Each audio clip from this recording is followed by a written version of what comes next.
सिर्फ सच।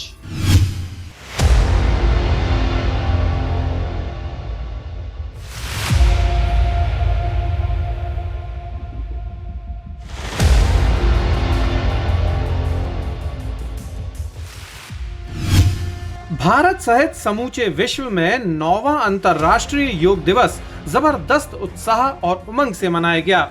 इसी क्रम में मध्य प्रदेश के जबलपुर शहर में उपराष्ट्रपति जगदीप धनखड़ के मुख्य आतिथ्य में अंतर्राष्ट्रीय योग दिवस का आयोजन गैरिसन ग्राउंड में हुआ। अंतर्राष्ट्रीय योग दिवस के इस आयोजन के लिए शासन प्रशासन शासन स्तर पर व्यापक तैयारियां हुई, परंतु इन तैयारियों में कुछ बड़ी चूक भी हुई, जिन गलतियों को लेकर अब विरोध के स्वर फूट रहे हैं।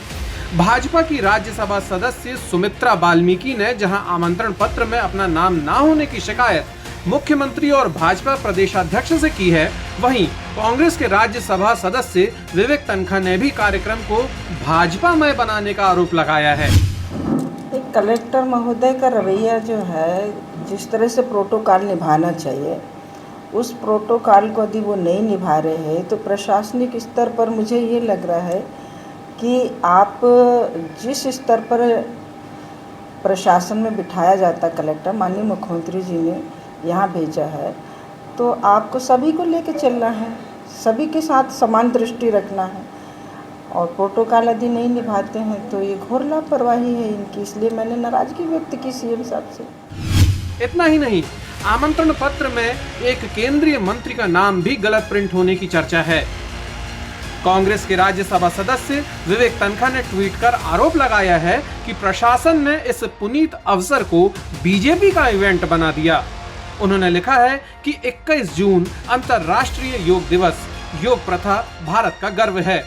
कार्यक्रम में उपराष्ट्रपति मुख्य अतिथि रहे। प्रदेश और शहर प्रशासन ने इस पुनीत अवसर को बीजेपी पार्टी का इवेंट बना दिया।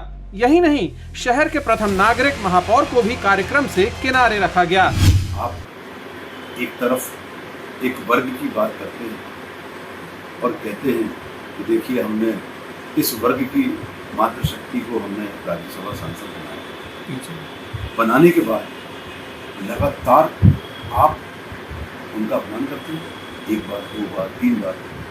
आपके कलेक्टर उनका अपमान करते हैं, कार्ड छापते उसमें नाम नहीं होता। मैं अपनी तो बात ही नहीं कर रहा, मैं तो वहाँ मैं माननीय राष्ट्रपति जी को पत्र लिख रहा हूँ, राष्ट्रपति जी को लगातार यहाँ पर अवहेलना हो रही है गजट नोटिफिकेशन की, प्रोटोकॉल की। मुझे व्यक्तिगत रूप से कोई सम्मान नहीं चाहिए, मुझे ज़रूरत ही नहीं उस बात की। मेरे लिए तो आम जनता भगवान है, लोकतंत्र में वही भगवान होते हैं, और वो मैं उनका काम कर रहा हूँ, मुझे उसी में खुशी है। आप मत बुलाइए, मत बिठाइए, अपमानित करिए जितने बार भी हम लोग आपके कार्यक्रम। मेरा आग्रह सिर्फ ये है कि ऐसा करके आप एक नई परंपरा बना रहे हैं। नई सरकारें आएंगी तो क्या उनको भी ऐसा करना चाहिए कि आपको अपमानित करें हम लोग अगर हमारी सरकार आती है तो? नहीं, ऐसा नहीं होना चाहिए। तो आप भी अपमानित ना करें, और इसके लिए हम लोग अपनी दिल की बात, मन की बात जहाँ रखना है वहाँ रख रहे हैं। बाकी भारतीय जनता पार्टी की सरकार जैसा चाहे वैसा करें। बता दें, आमंत्रण पत्र में प्रोटोकॉल के तहत राज्यसभा सदस्य विवेक तनखा का नाम भी नहीं था। इसी तरह शहर के प्रथम नागरिक महापौर जगत बहादुर सिंह अन्नू ने भी आरोप लगाया था कि उन्हें योग दिवस कार्यक्रम में नहीं बुलाया गया। आयोजन में कांग्रेस नेताओं की गैर मौजूदगी रही। अंतर्राष्ट्रीय योग दिवस के इस शानदार आयोजन में आमंत्रण को लेकर जिस तरह की गड़बड़ियां सामने आ रही हैं, वो बहुत ही दुर्भाग्यजनक है।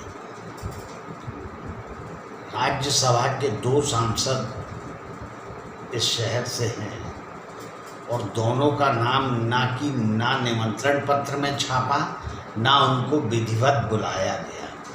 संयोग से एक महिला सांसद सुमित्रा वाल्मीकि जी वहाँ पहुँच गई, तो लोग अचकचा गए। आयोजकों को यही नहीं समझ में आया कि इनको कहाँ स्थान दें और कहाँ बैठा लें।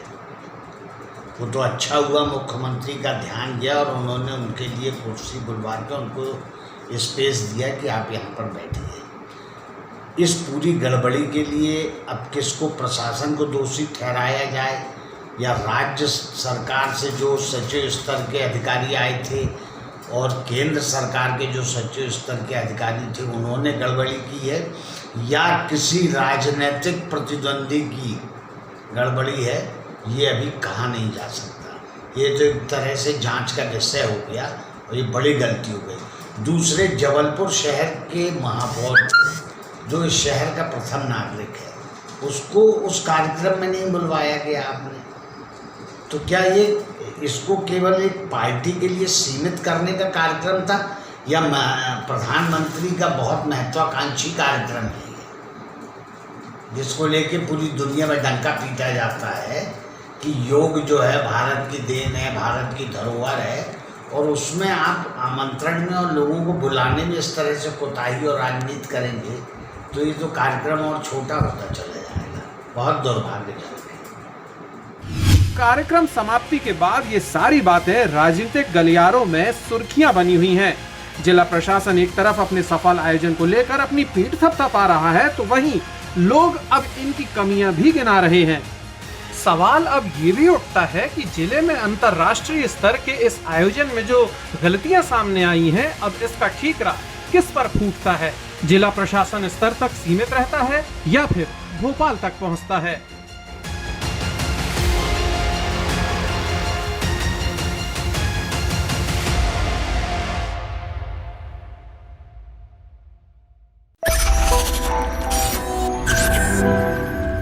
सिर्फ सच।